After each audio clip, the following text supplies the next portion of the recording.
Tuition থেকে বাড়ি ফেরার পথে ট্রাক্টরের চাকায় পিষ্ট হয়ে মৃত্যু হলো এক কিশোরের। ঘটনায় শোকের ছায়া মৃত কিশোরের পরিবার সহ এলাকা জুড়ে। সোমবার মর্মান্তিক এই ঘটনাটি ঘটেছে বংশিয়ারি থানার বারোডাঙ্গা এলাকায়।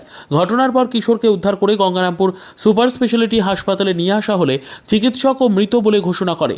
পুলিশ মৃতদেহটি উদ্ধার করে ময়নাতদন্তের জন্য পাঠিয়ে পুরো বিষয়টি খতিয়ে দেখছে। জানা গেছে মৃত কিশোরের নাম আমির রহমান, বয়স 10। সে চতুর্থ শ্রেণীর ছাত্র। স্থানীয় সূত্রের খবর, এদিন টিউশন পড়ে ঠাকুরদার স্কুটিতে চেপে বাড়ি ফিরছিল এই কিশোর। বাড়ির সামনে স্কুটি থেকে নেমে রাস্তা পারাপার হতে গেলে ট্রাক্টরের চাকায় পিষ্ট হয় ওই কিশোর। বিষয়টি স্থানীয়দের নজরে আসতেই তড়িঘড়ি কিশোরকে উদ্ধার করে প্রথমে রশিদপুর গ্রামীণ হাসপাতাল ও পরে গঙ্গারামপুর সুপার স্পেশালিটি হাসপাতালে নিয়ে আসা হয়। সেখানে কর্তব্যরত চিকিৎসক মৃত বলে ঘোষণা করে এই কিশোরকে। এই ঘটনায় শোকের ছায়া নেমে এসেছে মৃতের পরিবার সহ এলাকা জুড়ে।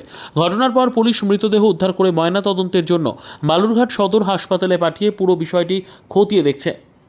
ওই ট্রাক্টরের ট্রলি মাটি বইছিল, রাস্তার মধ্যে দিয়ে যাচ্ছিল, বাচ্চা যাচ্ছিল।